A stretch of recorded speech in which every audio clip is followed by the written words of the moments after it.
Paper differential equation के semester 4 के lecture 4 में आज हम पढ़ेंगे सेकंड ऑर्डर की रेखिक अवकल समीकरण को सॉल्व करने का फोर्थ मेथड। और ये मेथड है संक्रियात्मक गुणनखंडों द्वारा हल यानी ऑपरेशनल फैक्टर्स की हेल्प से हम जो है इस वाले मेथड को समझेंगे। इस वाले मेथड का प्लस पॉइंट ये है कि इसमें आपको कोई फॉर्मूला याद रखने की ज़रूरत नहीं है और आपको जो है दी हुई इक्वेशन को स्टैंडर्ड फॉर्म में लिखने की भी ज़रूरत नहीं है।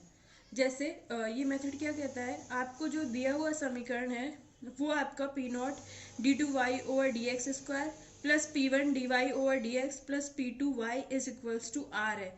तो आप क्या करेंगे, ये मेथड कहता है पहले स्टेप में आप जो है अपनी इक्वेशन को कैपिटल डी की फंक्शन के फॉर्म में लिख लीजिए। अपने को पता है कैपिटल डी इक्वल टू क्या होता है, कौन सा ऑपरेटर होता है, डी बाई डी एक्स। तो हम इस इक्वेशन को क्या लिख सकते हैं, P naught capital D square plus P one D plus P two और ये पूरा वाई पे ऑपरेट होगा इज इक्वल्स टू आर। तो हम ये कह सकते हैं ये पूरा जो है क्या है, फंक्शन ऑफ कैपिटल डी है और ये ऑपरेट हो रहा है वाई पे और इक्वल आ रहा है आर। आगे हमें क्या करना है, इस फंक्शन ऑफ डी को दो फैक्टर्स में तोड़ना है, एफ वन डी और एफ टू डी। यानी F D is equal to क्या होगा, एफ वन डी ऑपरेट करेंगे एफ टू डी पे तो अपने को एफ डी मिलेगा। तो यहाँ पर F one D F two D अपन एफ डी की जगह रख देंगे तो आपकी इक्वेशन क्या हो जाएगी, F one D F two D Y is equals to R. अब आगे अपने को क्या करना है, जो y के साथ फैक्टर लगा हुआ है उसको y के साथ जैसे f2dy इसको अपन मान लेंगे v। f2dy को v मानने पे इक्वेशन क्या हो जाएगी, f1dv is equals to r। इस इक्वेशन को v के लिए सॉल्व कर लेंगे, v की वैल्यू मिलेगी तो वापस ले जाके उसको यहाँ पुट कर देंगे, जो f2dy को v माना है वहाँ पे v की वैल्यू पुट कर देंगे। तो जो सॉल्यूशन आएगा वो y और x में होगा और वो इस वाली इक्वेशन का क्या होगा, सॉल्यूशन मिल जाएगा आपको। लेकिन यहाँ पर आपको एक बात का ध्यान रखना है कि f1d f2d आपने इस सीक्वेंस में लिखा है। अगर आप इसको उल्टा लिखते हो f2d f1d तो रिजल्ट हमेशा सेम नहीं आएगा। आपको इन फैक्टर्स को इस सीक्वेंस में लिखना है कि यहाँ पर जब आप y को इस पे ऑपरेट करवाओगे, इन दोनों को आपस में ऑपरेट करवाओगे तो लास्ट में रिजल्ट आपका ये आना चाहिए। ये एक बात जो है इस मेथड में ध्यान में रखने लायक है। और आगे एक एग्जाम्पल करते हैं जिससे ये मेथड और ज़्यादा क्लियर हो जाएगा। एग्जाम्पल क्या है, जैसे दी हुई इक्वेशन अपने को है solve X D two Y over D X square plus X minus Y D Y over D X minus Y is equals to X square. तो पहले अपन क्या करेंगे, इस वाली इक्वेशन को कैपिटल डी की फॉर्म में लिख लेंगे। तो इक्वेशन क्या हो जाएगी, X capital D square plus X minus one capital D minus one, Y को अपन ने बाहर ले लिया तो ये पूरा जो है वो किस पे ऑपरेट हो रहा है, वाई पे is equals to X square. अब आगे जो है हमें इसके फैक्टर बनाने हैं तो हमने क्या किया, यहाँ पे इसको एक्सपांड कर लिया। X D square as it is है एक्स डी माइनस वन और ये पूरा वाई पे ऑपरेट हो रहा है। यहाँ पे जो है इन दोनों में से एक्स डी जो है वो बाहर ले लिया, यहाँ पे डी बच जाएगा, यहाँ पे वन, इन दोनों में से माइनस वन बाहर ले लिया, यहाँ पे डी प्लस वन हो जाएगा और ये आपकी वाई पे ऑपरेट होके is equals to X square देगा। इन दोनों में से डी प्लस वन को बाहर कॉमन ले लिया तो क्या बचेगा, X D minus one, x D यहाँ से और माइनस वन यहाँ से। तो हमारे पास ये f1 हो गया, ये f2 हो गया, y is equals to X square. अब यहाँ पर जो है हमने इसको इस सीक्वेंस में क्यों लिखा है, d प्लस वन को पहले क्यों नहीं लिखा, उसका एक्सप्लेनेशन मैंने यहाँ पे दे रखा है, जो इस वाले क्वेश्चन के सॉल्यूशन के बाद में मैं एक बार एक्सप्लेन कर दूंगी। तो मेथड क्या कहता है, आपको f1 f2 f1d f2d y is equals to X square मिल गया। अब आप f2d y के साथ आप जो है इसको v मान लो तो d प्लस वन y को क्या मान लेंगे v और आपकी ये वाली इक्वेशन क्या हो जाएगी, X D minus one v is equals to X square. इसको v के लिए सॉल्व कर लेंगे। कैपिटल D क्या है, d बाई डी एक्स है तो v पर इसको ऑपरेट करवा देंगे तो क्या मिलेगा, X D by D X D V by D X minus v is equals to X square. X से पूरी इक्वेशन को डिवाइड कर देंगे तो क्या हो जाएगा, D V by D X minus V by X is equals to X. तो यहाँ पर ये क्या होगी, रेखिक अवकल समीकरण है तो इसका इंटीग्रेट v और x में, तो इसका इंटीग्रेटिंग फैक्टर निकाल लेते हैं। वो क्या होगा, exponential of integration of minus one upon x D x. तो इंटीग्रेशन क्या हो जाएगा, e की power minus log x, anti log से क्या आएगा 1/x। ये आपका इंटीग्रेटिंग फैक्टर है। तो इस इक्वेशन का सॉल्यूशन क्या हो जाएगा, v into integrating factor is equals to integrating factor into q और ये dx प्लस c। इसको सॉल्व कर लेंगे, x से x कैंसिल हो जाएगा, dx का इंटीग्रेशन x मिल जाएगा। तो v upon x is equal to क्या आ जाएगा, x plus C. Cross multiplication करेंगे तो v इज इक्वल टू क्या आ जाएगा, X square plus C X. v की वैल्यू मिल गई। मेथड क्या कहता है, v की ये वाली वैल्यू आप ले जाके यहाँ पर पुट कर दीजिए। तो ये क्या है, d plus one by is equals to क्या हो जाएगा, v की value X square plus C X हमने पुट कर दी। अब जो है इस वाली इक्वेशन को भी लिख लेते हैं। तो ये d की जगह d अपॉन डी एक्स किया तो क्या हो गया, dy over D X plus Y is equals to X square plus C X. ये भी क्या है, रेखिक अवकल समीकरण है। तो इसका इंटीग्रेटिंग फैक्टर निकाल लेंगे, क्या होगा e की पावर x, क्योंकि यहाँ पे y की गुणांक में क्या है 1 है, इसलिए सॉल्यूशन क्या हो जाएगा, y into integrating factor is equals to q into integrating factor इसका डिफरेंशिएशन x के रिस्पेक्ट में प्लस अनदर जो नया कांस्टेंट है उसको c डैश नाम दे दिया, पुराना वाला c है।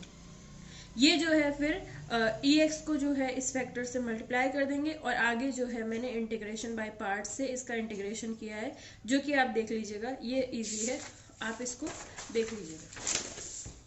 तो हमारे पास लास्ट में सॉल्यूशन क्या आ जाएगा, इसको सॉल्व करते जब वो इंटीग्रेशन पूरे सॉल्व हो जाएंगे तो y is equals to X square plus C double dash X minus one plus C dash E की पावर माइनस एक्स, ये हमारा क्या हो जाएगा सॉल्यूशन। तो हमने क्या किया, पहले इक्वेशन को कैपिटल डी की फॉर्म में लिखा, दो फैक्टर बनाए, जो y के साथ अटैच है उसको v मान लिया, तो इक्वेशन किस में हो गई v में। इसको v के लिए सॉल्व करके v की वैल्यू फाइंड आउट कर ली और वो वापस ले जाके यहाँ पे जहाँ पे v को अज्यूम किया था उसमें ले जाके वापस पुट कर दिया।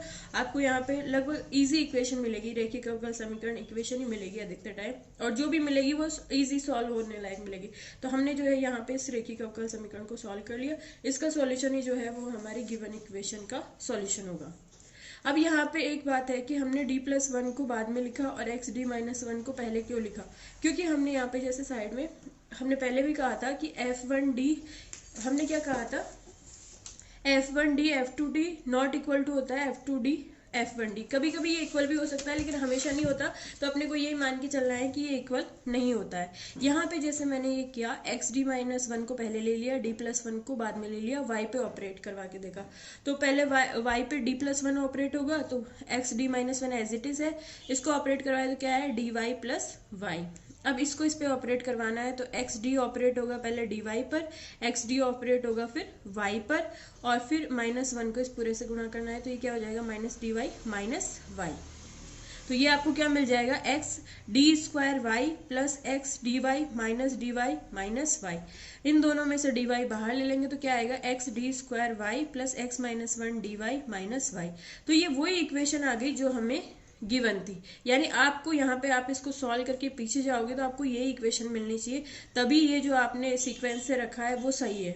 अब देखिए, अगर d प्लस वन को पहले ले लेते हैं और एक्स डी माइनस वन को बाद में लेते हैं तो क्या आता है, एक्स डी माइनस वन बाद में है तो पहले ये y पे ऑपरेट होगा, d plus one as it is चलेगा, इसको ऑपरेट करवाया तो क्या है X D Y minus Y.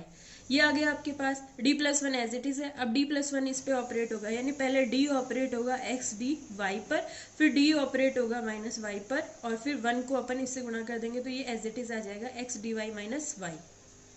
यहाँ पर आपके पास दो फंक्शन है x के, एक तो x है, एक d ऑफ y है, यानी y का फर्स्ट ऑर्डर का डेरिवेटिव है, y खुद x का फंक्शन है, तो ये फर्स्ट ऑर्डर का डेरिवेटिव भी x का फंक्शन होगा। तो ये u इंटू वी की फॉर्म में है और इस पे d लगा हुआ है, मतलब इसका एक बार डिफरेंशिएशन करना है। तो क्या होगा, पहले x का होगा, dy एज इट इज रहेगा तो x का किया तो dx हो गया, और अगली वाली टर्म में x एज इट इज रहेगा, dy का करेंगे तो ये अभी फर्स्ट ऑर्डर का है, बाद में ये सेकंड ऑर्डर का हो जाएगा, minus D Y plus X D Y minus Y as it is है। अब देखिए D X is equal to क्या होगा, D X upon D X, ये कितना होता है 1, तो यहाँ पे ये 1 हो जाएगा। आपके पास क्या बचेगा, D Y plus X D square Y minus D Y plus X D Y minus Y. अब ये जो है वो प्लस का है, ये माइनस का है, ये आपस में कैंसिल आउट हो जाएंगे। आपके पास क्या बचेगा, X D square Y plus X D Y minus Y. ये जो है हमारी गिवन इक्वेशन के इक्वल नहीं है, इसलिए हमने जो है यहाँ पर एक्स डी माइनस वन को पहले रखा है और डी प्लस वन को बाद में रखा है, क्योंकि इस सीक्वेंस से रखने पे ही ये जो है इस वाले फंक्शन के इक्वल आता है, अदरवाइज ये इक्वल नहीं आता है। तो आप इस बात का थोड़ा ध्यान में रखिएगा। और जो है यहाँ पर आपकी इस वाले मेथड के साथ आपकी फर्स्ट यूनिट खत्म हो जाएगी। एक छोटा सा एग्जांपल फर्स्ट का जो है वो बुक के एग्जाम्पल 1 में जो फैक्टराइजेशन है उसमें एक ट्रिक का यूज़ हुआ है, इसलिए बुक के जो एग्जाम्पल 1 है उसका फैक्टराइजेशन तक का पोर्शन मैं आपसे डिस्कस कर लेती हूँ। एग्जाम्पल 1 में जो गिवन इक्वेशन है वो है 3x² d2y upon dx square plus 2 plus 6x minus 6x square dy over dx minus 4y is equals to 0।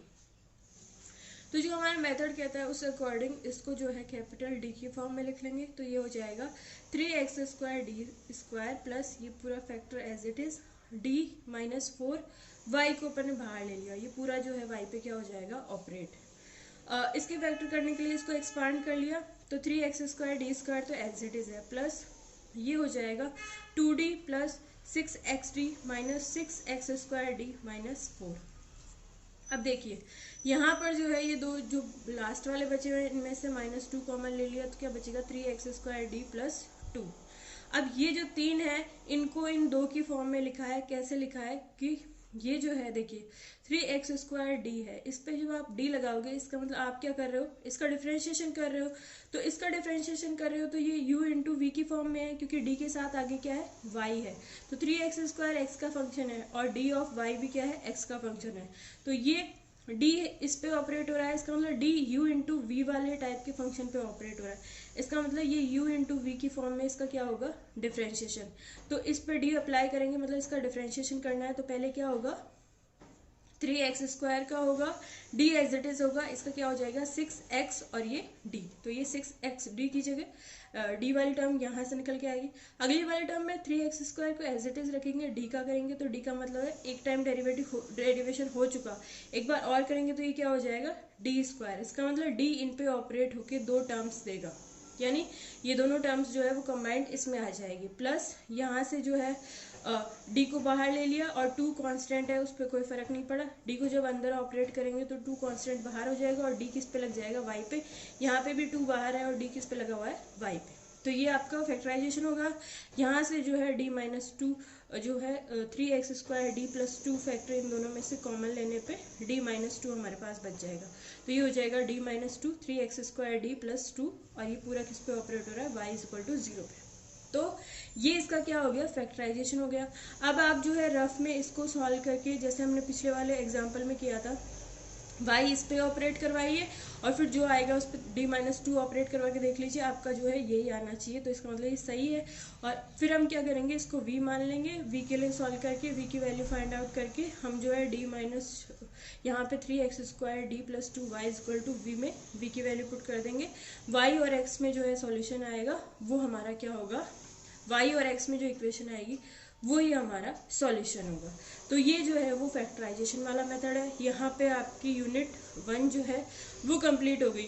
Unit 1 में जो है हमने सेकंड ऑर्डर की रेखिक अवकल समीकरण को सॉल्व करने के 4 मेथड पढ़े हैं, जिनमें से जो शुरू के 2 मेथड है वो हमारे किस फॉर्म के हैं, y is equal to u into V की फॉर्म के हैं। पहले वाले में हमने क्या किया, दोनों में ही हम क्या करते हैं y is equal to U into V की फॉर्म में। तो पहले वाले मेथड में तो हम u यहाँ से फाइंड आउट करते हैं। तो अगर आपको दी हुई इक्वेशन में u यहाँ से मिल जाता है, ये कंडीशन कोई से फुलफिल हो जाती है और u यहाँ से मिल जाता है तो आप इस वाले मेथड से कीजिए। सेकेंड वाला जो हमारा नॉर्मल वाला मेथड है, नॉर्मल फॉर्म वाला मेथड है, वो किसी भी इक्वेशन पे सेकंड ऑर्डर रेखिक अवकल समीकरण पे अप्लाई हो जाएगा। लेकिन यहाँ पे एक बात आपको ध्यान में रखनी है, जो रिड्यूस होकर आपके नॉर्मल फॉर्म वाली ये वाली इक्वेशन आएगी, अगर ये आपसे सॉल्व हो रही है तो ये आप इस मेथड को लेके आगे कंटिन्यू करेंगे, अदरवाइज आप दूसरा मेथड अप्लाई करेंगे। थर्ड वाले मेथड में हमने क्या किया था, इस वाली इक्वेशन को P1 Q1 और R1 वाली इक्वेशन में रिड्यूस कर लिया था। Q1 को हम खुद एज्यूम करते हैं और फिर P1 R1 की वैल्यू निकालते हैं। P1 जो है वो मोस्टली अधिकतर टाइम 0 आता है और नहीं भी आता तो ये इक्वेशन रिड्यूस होकर ऐसी आ जाती है जिसको हम इजीली सॉल्व कर लेते हैं। और इसके आगे वाला मेथड जो है हमने अभी पढ़ा है, ये ऑपरेटर्स वाला मेथड है जिसमें हम फैक्टर बनाते हैं और V मान के V को सॉल्व करके और फिर एक्स वाई में रिलेशन जो मिलता है वो हमारा सॉल्यूशन हो जाता है। तो ये आपकी यूनिट फर्स्ट यहाँ पे कंप्लीट हो गई। यूनिट फर्स्ट में ये आपके चारों मेथड ही है। इस वाले वीडियो का PDF आपको डिस्क्रिप्शन में मिल जाएगा।